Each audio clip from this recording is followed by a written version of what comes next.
আসসালামু আলাইকুম, প্রিয় শ্রোতা। দেখুন, এগুলো উইপিন গাছ বলা হয়। দেখুন, এগুলো নিচে পাতা কেটে দেওয়া হয়েছে, উপরে সুন্দর ঝোপালো হবে, দেখতে ছাতার মতো লাগবে, ভালো লাগবে। উইপিন গাছ,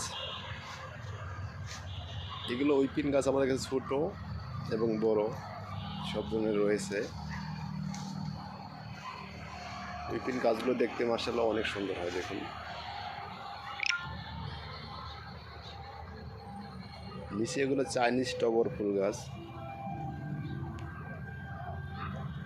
ফুল সাদা হবে, পাতা হলুদ কালার হবে, দেখতে অসাধারণ।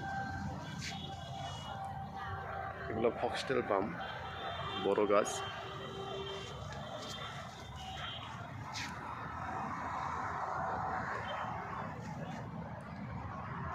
যে কোনো গাছের জন্য প্রয়োজন হলে আমাদের সাথে অবশ্যই যোগাযোগ করুন। আমাদের কাছে সব ধরনের গাছ রয়েছে।